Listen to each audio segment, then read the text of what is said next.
حزقیل 20واں باب۔ اور 7ویں برس کے 5ویں مہینے کی 10ویں تاریخ کو یوں ہوا کہ اسرائیل کے چند بزرگ خداوند سے کچھ دریافت کرنے کو آئے اور میرے سامنے بیٹھ گئے۔ تب خداوند کا کلام مجھ پر نازل ہوا کہ اے آدم زاد، اسرائیل کے بزرگوں سے کلام کر اور ان سے کہے، خداوند خدا یوں فرماتا ہے کہ کیا تم مجھ سے دریافت کرنے آئے ہو؟ خداوند خدا فرماتا ہے، مجھے اپنی حیات کی قسم، تم مجھ سے کچھ دریافت نہ کر سکو گے۔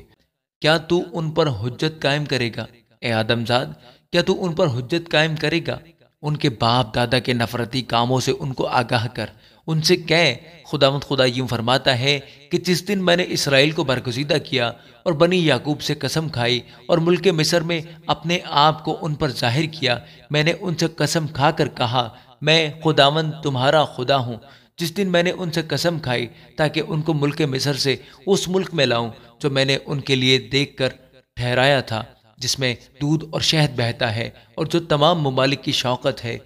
اور میں نے ان سے کہا، تم میں سے ہر ایک شخص ان نفرتی چیزوں کو جو اس کی منظور نظر ہیں دور کرے، اور تم اپنے آپ کو ملک مصر کے بتوں سے ناپاک نہ کرو۔ میں خداوند تمہارا خدا ہوں۔ لیکن وہ مجھ سے باغی ہوئے اور نہ چاہا کہ میری سنے۔ ان میں سے کسی نے ان نفرتی چیزوں کو جو اس کی منظور نظر تھی ترک نہ کیا اور مصر کے بتوں کو نہ چھوڑا۔ تب میں نے کہا کہ میں اپنا قہر ان پر انڈیل دوں گا تاکہ اپنے غضب کو ملک مصر میں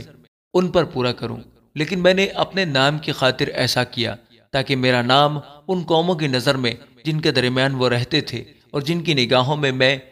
ان پر ظاہر ہوا جب ان کو ملک مصر سے نکال لایا،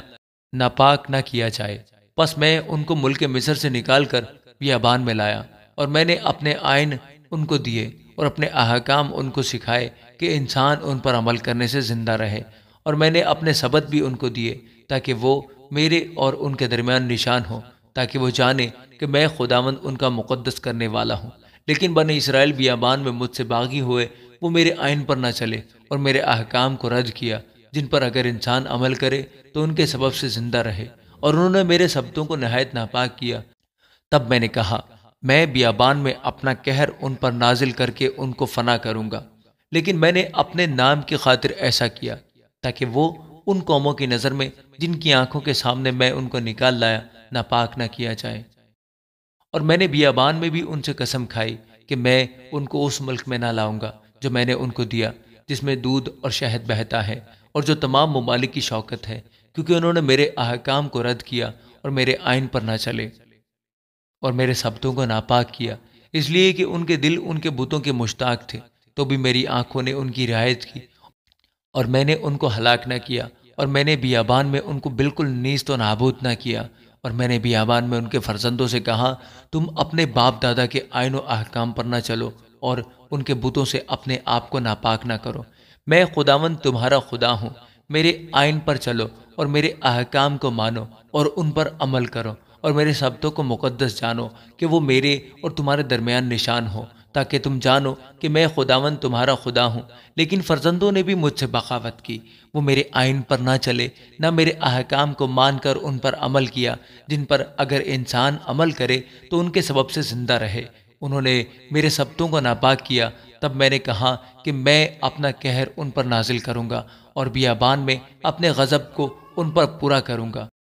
تو بھی میں نے اپنا ہاتھ کھینچا اور اپنے نام کی خاطر ایسا کیا تاکہ وہ ان قوموں کی نظر میں جن کے دیکھتے ہوئے میں ان کو نکال لایا ناپاک نہ کیا جائے۔ پھر میں نے بیابان میں ان سے قسم کھائی کہ میں ان کو قوموں میں آوارہ اور ممالک میں پراگندہ کروں گا، اس لیے کہ وہ میرے احکام پر عمل نہ کرتے تھے بلکہ میرے آئین کو رد کرتے تھے اور میرے سبتوں کو ناپاک کرتے تھے، اور ان کی آنکھیں ان کے باپ دادا کے بتوں پر تھیں۔ سو میں نے ان کو برے آئین اور ایسے احکام دیے جن سے وہ زندہ نہ رہیں، اور میں نے ان کو انہی کے ہدیوں سے یعنی سب پہلوٹوں کو آگ پر سے گزار کر ناپاک کیا، تاکہ میں ان کو ویران کروں اور وہ جانیں کہ خداوند میں ہوں۔ اس لیے اے آدم زاد، تو بنی اسرائیل سے کلام کرو اور ان سے کہے، خداوند خدا یوں فرماتا ہے کہ اس کے علاوہ تمہارے باپ دادا نے ایسے کام کر کے میری تکفیر کی اور میرا گناہ کر کے خطا کار ہوئے کہ جب میں ان کو اس ملک میں لایا جسے ان کو دینے کی میں نے قسم کھائی تھی، تو انہوں نے جس اونچے پہاڑ اور جس گھنے درخت کو دیکھا وہیں اپنے ذبیحوں کو ذبح کیا اور وہیں اپنی غضب انگیز نظر کو گزرانا اور وہیں اپنی خوشبو جلائی اور اپنے تپاون تپائے۔ تب میں نے ان سے کہا، یہ کیسا اونچا مقام ہے جہاں تم جاتے ہو؟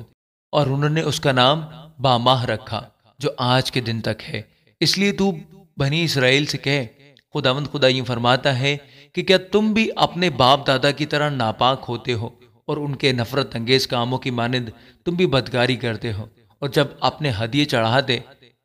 اور اپنے بیٹوں کو آگ پر سے گزار کر اپنے سب بتوں سے اپنے آپ کو آج کے دن تک ناپاک کرتے ہو، تو اے بنی اسرائیل، کیا تم مجھ سے کچھ دریافت کر سکتے ہو؟ خداوند خدا فرماتا ہے، مجھے اپنی حیات کی قسم، مجھ سے کچھ دریافت نہ کر سکو گے، اور جو تمہارے جی میں آتا ہے ہرگز وقوع میں نہ آئے گا، کیونکہ تم سوچتے ہو کہ تم بھی دیگر اقوام اور قبائل عالم کی مانند لکڑی اور پتھر کی پرستش کرو گے۔ خداوند خدا فرماتا ہے، مجھے اپنی حیات کی قسم، میں زور آور بازو سے اور بلند بازو سے قہر نازل کر کے تم پر سلطنت کروں گا، اور میں زور آور ہاتھ اور بلند بازو سے قہر نازل کر کے تم کو قوموں میں سے نکال لاؤں گا، اور ان ملکوں میں سے جن میں تم پراگندہ ہوئے ہو جمع کروں گا، اور میں تم کو قوموں کے بیابان میں لاؤں گا اور وہاں روبرو تم سے حجت کروں گا، جس طرح میں نے تمہارے باپ دادا کے ساتھ مصر کے بیابان میں حجت کی۔ خداوند خدا فرماتا ہے، اسی طرح میں تم سے بھی حجت کروں گا، اور میں تم کو چھڑی کے نیچے سے گزاروں گا اور عہد کے بند میں لاؤں گا، اور میں تم میں سے ان لوگوں کو جو سرکش اور مجھ سے باغی ہیں جدا کروں گا، میں ان کو اس ملک سے جس میں انہوں نے بود و باش کی نکال لاؤں گا، پر وہ اسرائیل کے ملک میں داخل نہ ہوں گے، اور تم جانو گے کہ میں خداوند ہوں۔ اور تم سے اے بنی اسرائیل، خداوند خدا یوں فرماتا ہے کہ جاؤ اور اپنے اپنے بت کی عبادت کرو، اور آگے کو بھی اگر تم میری نہ سنو گے لیکن اپنی قربانیوں اور اپنے بتوں سے میرے مقدس نام کی تکفیر نہ کرو گے، کیونکہ خداوند خدا یوں فرماتا ہے کہ میرے کوہ مقدس یعنی اسرائیل کے اونچے مقام پر تمام بنی اسرائیل سب کے سب ملک میں میری عبادت کریں گے، وہاں میں ان کو قبول کروں گا، اور تمہاری قربانیاں اور تمہاری نظروں کے پہلے پھل اور تمہاری سب مقدس چیزیں طلب کروں گا، جب میں تم کو قوموں میں سے نکال لاؤں گا اور ان ملکوں میں سے جن میں نے تم کو پراگندہ کیا جمع کروں گا، تب میں تم کو خوشبو کے ساتھ قبول کروں گا، اور قوموں کے سامنے تم میری تقدیس کرو گے، اور جب میں تم کو اسرائیل کے ملک میں یعنی اس سرزمین میں جس کے لیے میں نے قسم کھائی کہ تمہارے باپ دادا کو دوں لے آؤں گا، تب تم جانو گے کہ میں خداوند ہوں، اور وہاں تم اپنی روش اور اپنے سب کاموں کو جن سے تم ناپاک ہوئے ہو یاد کرو گے، اور تم اپنی تمام بدی کے سبب سے جو تم نے کی ہے اپنی ہی نظر میں گھنونے ہوگے۔ خداوند خدا فرماتا ہے، اے بنی اسرائیل، جب میں تمہاری بری روش اور بدعمالی کے باعث نہیں بلکہ اپنے نام کی خاطر تم سے سلوک کروں گا، تو تم جانو گے کہ میں خداوند ہوں۔ اور خداوند کا کلام مجھ پر نازل ہوا کہ اے آدم زاد، جنوب کا رخ کر اور جنوب ہی سے مخاطب ہو کر اس کے میدان کے جنگل کے خلاف نبوت کر، اور جنوب کے جنگل سے کہہ، خداوند کا کلام سن۔ خداوند خدا یوں فرماتا ہے کہ دیکھ، میں تجھ میں آگ بھڑکاؤں گا، اور وہ ہر ایک ہرا درخت اور ہر ایک سوکھا درخت جو تجھ میں ہے کھا جائے گی، بھڑکتا ہوا شعلہ نہ بجھے گا، اور جنوب سے شمال تک سب کے منہ اس سے جھلس جائیں گے، اور ہر ایک فرد بشر دیکھے گا کہ میں خداوند نے اسے بھڑکایا ہے،